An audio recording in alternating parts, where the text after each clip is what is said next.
Watu yangu mmekuja mapema sana, mnataka nini nyumbani kwangu?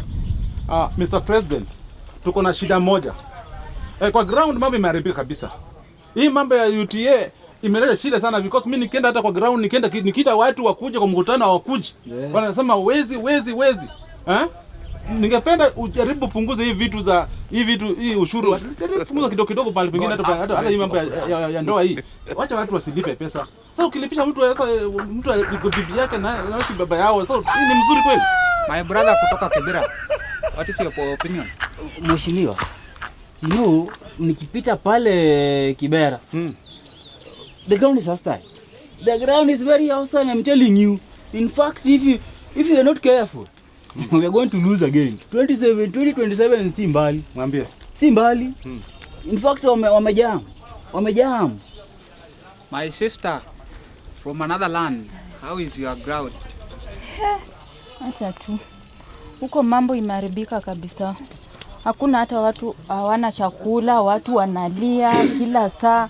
Unaona saa hii hata watu wengi wamepoteza ID. Sasa mnasema umepandisha kutoka 100 ushuru nini? Haya, hiyo nimesikia, tutashughulikia. My sister from another land, 200. Vile tu mwenzangu amesema maisha ni magumu. Wewe sijui utusaidie, utusikizi. ID ndio hiyo umepandisha. Ati tukioana lazima tulipe. Ulisikia wapi hiyo lakini? Ndugu yangu msanii, mimi sasa niko hapo upande wa wasanii, natetea wasanii wote. Bana sisi wasanii bana tunaumia. Sisi hata nikitaka kwenda studio ni hivi. Hakuna kwanza huko kwetu. Hakuna mwenye anaweza saidia mtu. Unafaa utupatie hata kachance, waambie hata hizo vitu zikuwe free. My sister. Mimi kama venye wenzangu wamesema, mimi nafikiria hapo kwa kuolewa. Sasa kitu wengine hata tutatoa wapi mabwana, mnatuambia tulipe. Tutatoa wapi mabwana? Na pesa iko wapi? Pesa iko wapi ya kulipa? Kazi imepotea. Kazi imepotea. Wewe hiyo maneno uchunguze ama tutakuja utuoe sisi wote. Jua uko na hiyo uwezo wa kulipa hizo pesa, tutakuja utuoe sisi wote sasa. Lakini I think hii si wakati wa mambo ya kupambana na watu. Si nilikuwa nimeambiwa hiyo maneno yote mnajua? Hujui mheshimiwa. Mheshimiwa, unafanya siri zenye ulisema. Umeswitch kwa button nyingine hata tuelewi. Hii maneno nani alipitisha kwa bunge?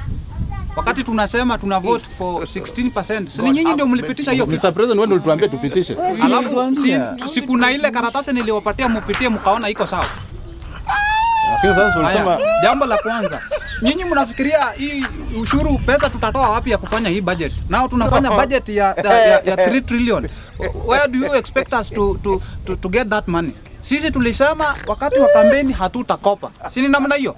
Na serikali ya Hasula tukasema kwamba mama mboga hawa na vijana hawa ni lazima watapata ajira. Na hii ajira ni lazima itoke kwa pesa ambazo ni za Kenya. Si ni namna hiyo? Hatukujua hiyo. Nao kuoana imekuwa mambo ambayo sisi hatuwezi zungumzia saa hizo ni vitu tuta reduce tu. Lakini hapa kwa mafuta ni lazima ikue hivyo. Saa hii si wakati wa kufurahisha wananchi. Saa hii ni wakati wa kufanya kazi. Wewe unataka maarufu? Ndio wewe unataka umaarufu? Unatoa ushuru paka kwa ushuru. I'm speaking to my brother here. Wewe unataka umaarufu? Lazima sasa nijipanga 2027. Wewe unaenda kwa kura saa hii ama unaangalia 2027 ama unaangalia kazi? Umefanyia wananchi kazi gani? Saa hii nimepatiana mbolea free.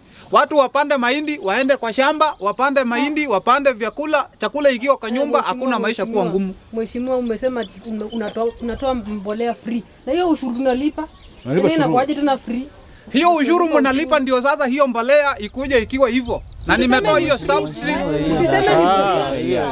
Sasa nataka ni haki yenu, nataka tuelewane na mna hii. Sasa hii ni 2023. Mnaenda kwa kura 2027.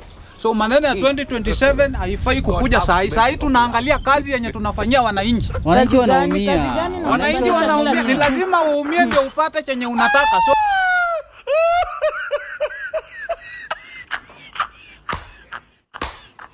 So